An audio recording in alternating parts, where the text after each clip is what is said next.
Listen, all I'm saying is if you voted for Donald Trump because you're super duper Christian, you do not get to enjoy the Sound of Music anymore. I know you, and I know that's one of a handful of movies that you were actually allowed to watch growing up, and you clearly did not learn the lesson they were trying to teach you. You don't get any singing hills, you don't get any whiskers on kittens, no do-re-mis, no cuckoos, no goat herds, if you would not help the Von Trapps flee to Switzerland because you're too busy picking Ralph.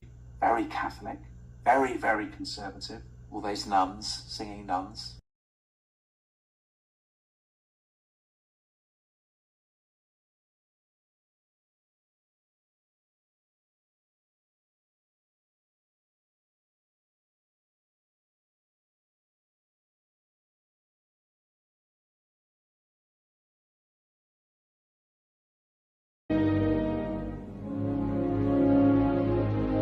Your father's so Austrian.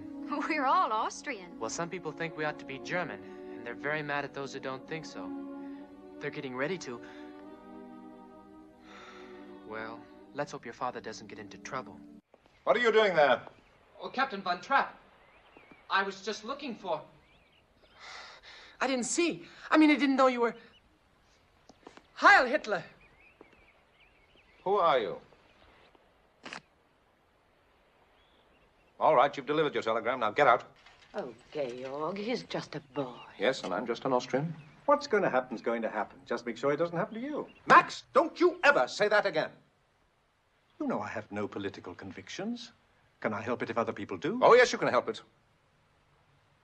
You must help it.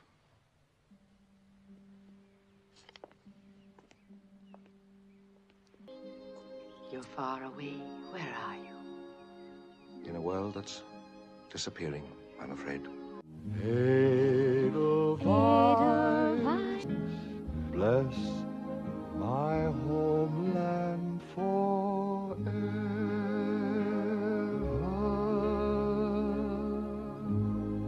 Is there a more beautiful expression of what is good in this country of ours than the innocent voices of our children? Oh, come now, Baron. Do you have us believe that Austria alone holds the monopoly on virtue? Herr Zeller, some of us prefer Austrian voices raised in song to ugly German threats. The ostrich buries his head in the sand, and sometimes in the flag. Perhaps those who would warn you that the Anschluss is coming, and it is coming, Captain, perhaps they would get further with you by setting their words to music. If the Nazis take over Austria, I have no doubt, Herr Zeller, that you will be the entire trumpet section. You flatter me, Captain. Oh, how clumsy of me. I meant to accuse you.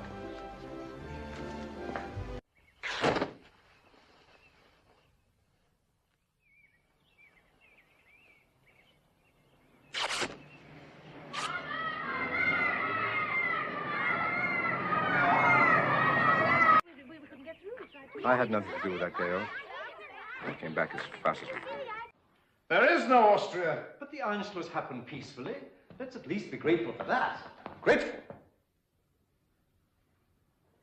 You know, Max, sometimes I don't believe I know you.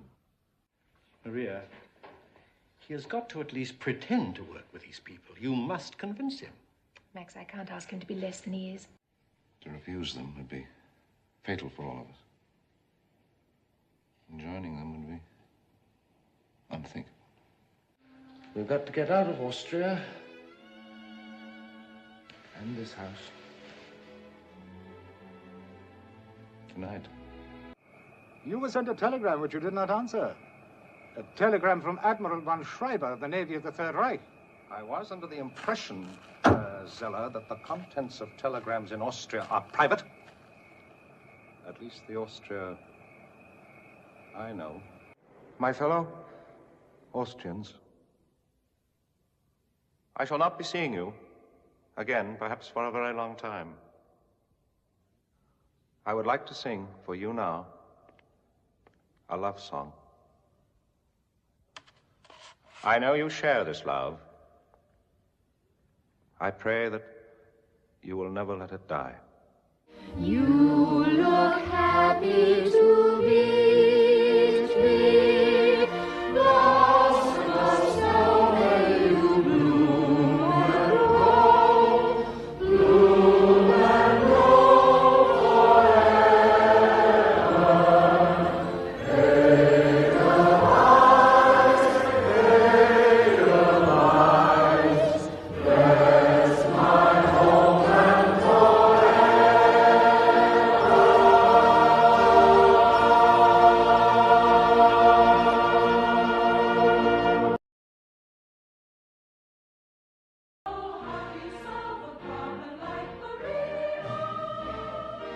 absolutely out of the question. Georg. You're someone's wife, and you belong to him. Perhaps I had a wicked childhood. Perhaps I had a miserable youth.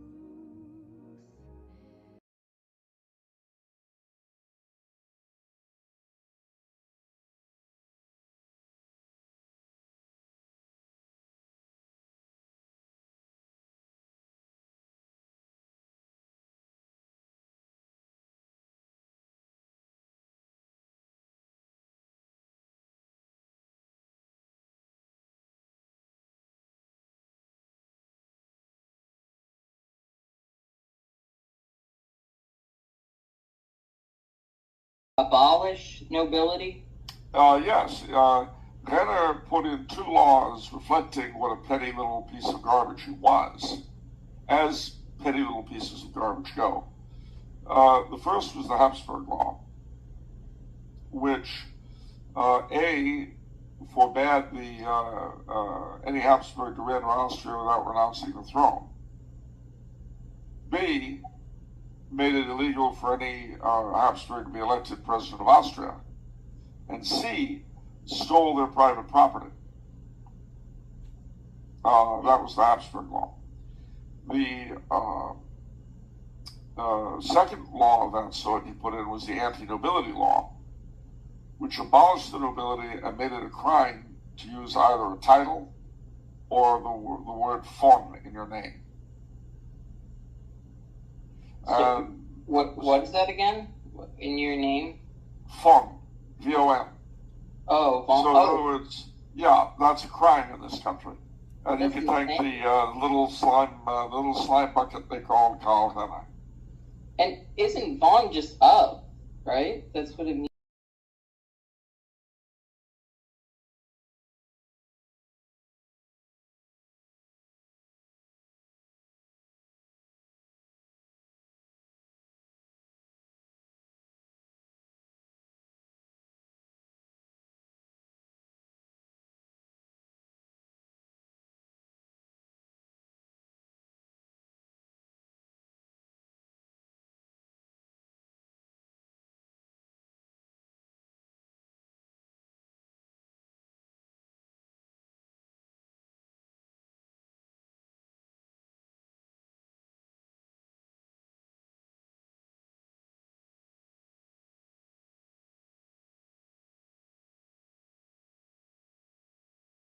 I know something you don't know, and I got something to tell you.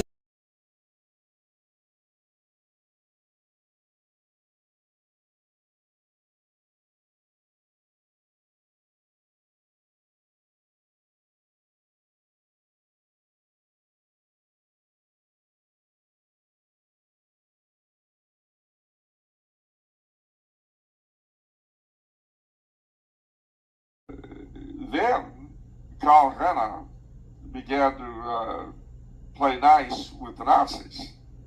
He made the great comment, "You are National Socialists. We are International Socialists. We are brothers," which I'm sure was true. I have no doubt he was being sincere to the degree that he was capable. Fascism, a clerico-fascism. Now, the beautiful thing about both of those words is that they poison the well before you get to examine any of the evidence, you see. I mean, it would be like my calling Austrian socialism Renner Nazism, which, as we'll see, is actually much more accurate. Renner Nazism, given his total and complete selling out to the Nazis as a Nazi sympathizer.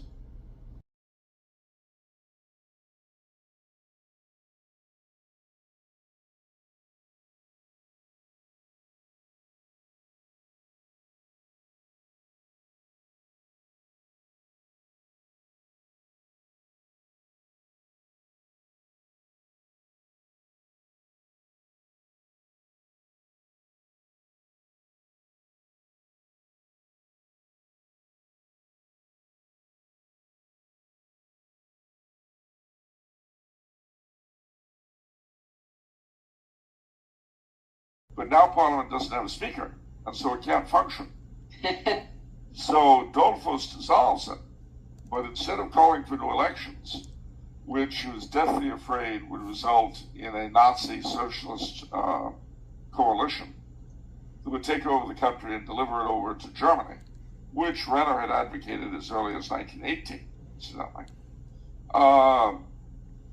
He decided to do something different, which was not to call Parliament back into session and to establish a new constitution, a sort of beyond liberal democracy kind of thing, based on quadragesimo anno. And that was the origin of what's called the Standesstaat, the estates state, because it was set up on corporatist lines. Now, the moronic and foolish academics of a later era, wanting to discredit Dolfuss and his cohorts, dubbed this regime Austro-fascism. Anyway, in Austria in 1930s, public libraries were not free, but they were public in that they were open to anybody who could afford the relatively small fees that they charged. They were often ran by various groups, either political or religious, which did have a tendency to shift what they offered to their patrons. One of these groups, which opened many libraries, were the various leftist parties, and these were referred to as workers' libraries, which have a German name I'm not going to attempt. These were generally even more open, but they were then outlawed by the Dollfuss government when the Social Democrat Party was outlawed. This resulted in the government taking possession of all of the libraries and all of the books, over 300,000 of them. When these libraries reopened under the government, their books were altered slightly, with around a quarter of them removed due to their contents.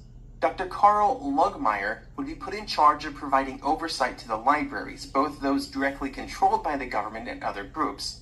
He would say, quote, "Book selection will be tolerant, although in the beginning it must be applied a little more strictly if it is to be helpful in quieting the political uneasiness. There will be no Bolshevist literature in circulation, nothing anti-religious." At the same time, there was a sharp reduction in how much the libraries were actually used. Although it's possible that this was not due strictly to the fact that books were removed or the books were different now, as other libraries around the world would have similar problems in the mid-1930s. While there were restrictions put in place by the new government, it stopped short of destroying or burning books which were outlawed, which would happen in Germany and other places. Instead, the books were simply removed from circulation. Why did Dollfuss suspend the Constitution and not call for elections? He was afraid of a socialist Nazi coalition to take over the country. Mm-hmm. Guess what? That's what you got. It happened. That's what happened. Full stop. So, similarly, the resistance to the Nazis, with the exception of some few communists who did resist the Nazis well and down, they were mostly monarchist and Catholic.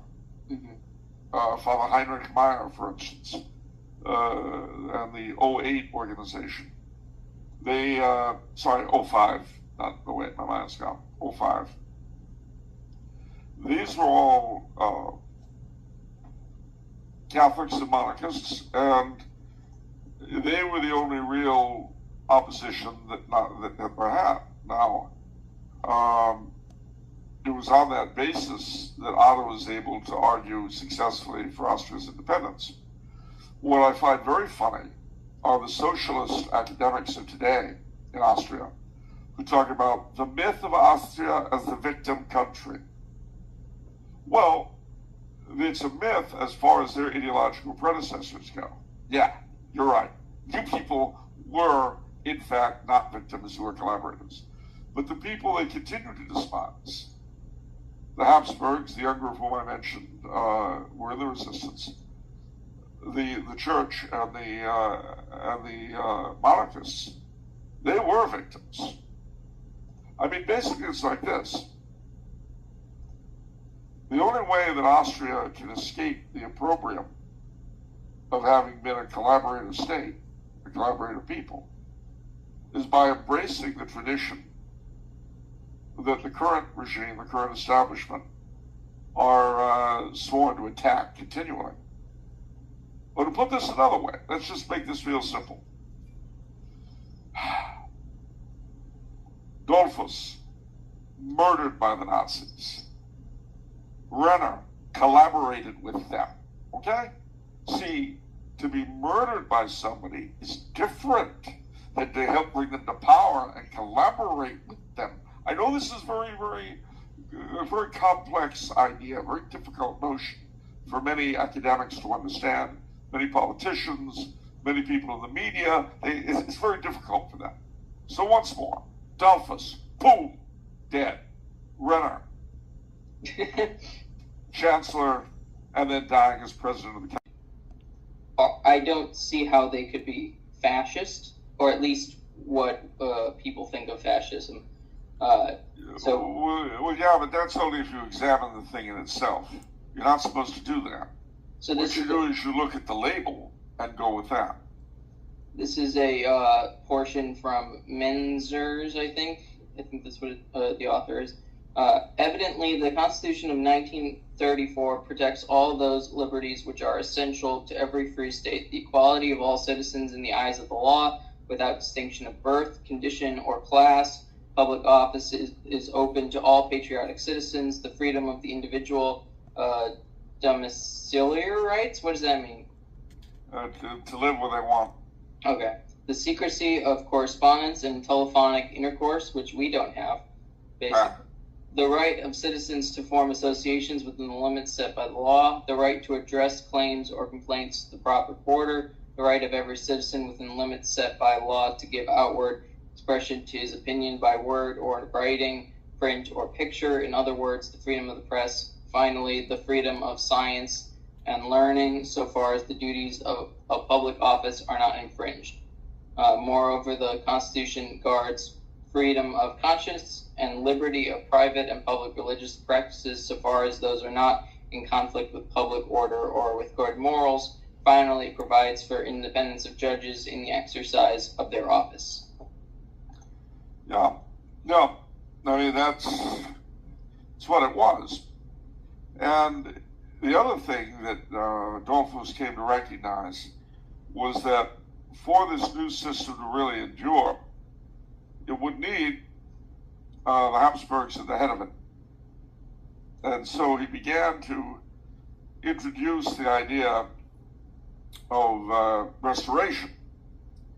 Unfortunately, before anything could be done about that, the Nazis attempted a coup d'etat in 1934, and in the course of it, Dolfuss was murdered. Now, several things happened all at once. Italy at that time was allied to Austria, as it was to Britain and France. So the Italians rushed troops to the Brenner Pass to reinforce Austria in case of a German invasion. The Germans backed down, which was a good thing for all concerned. Dolfuss died. He was murdered, as I say, in his office, replaced by Chancellor von Schuschnigg. And von Schuschnigg would reign for the next 3 years. In 1935, the Austrian government returned to the Habsburgs the land that had been stolen from them by Karl Renner and his group. And then, over the course of the next few years, as a sign of commitment to Austrian independence and a show of resistance to the Nazis, town after town in Austria declared the Archduke Otto the heir to the throne, the Emperor Karl's son, to be heir to the throne and to be a honorary citizen of a given town. There were several hundred of these towns in Austria.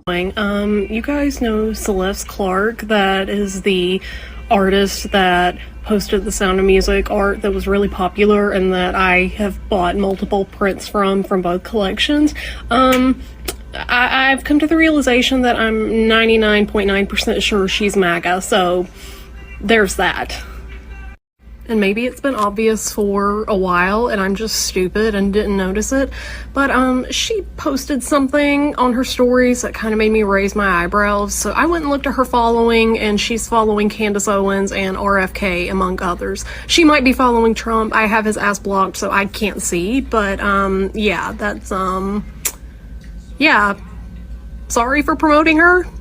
Really sorry I spent so much money on her art, but I mean, it is good art. I mean, not much I can do about it now, but, and in case anybody's gonna come at me with, like, she's entitled to her beliefs, yeah, she is entitled to her opinion, and I'm entitled to think that her opinion fucking sucks, so...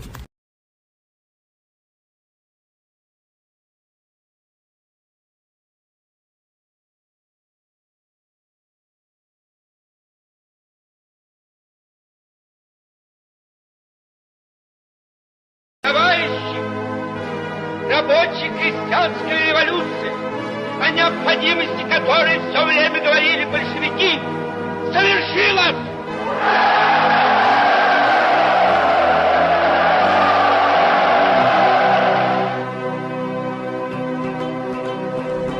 Что такое советская власть?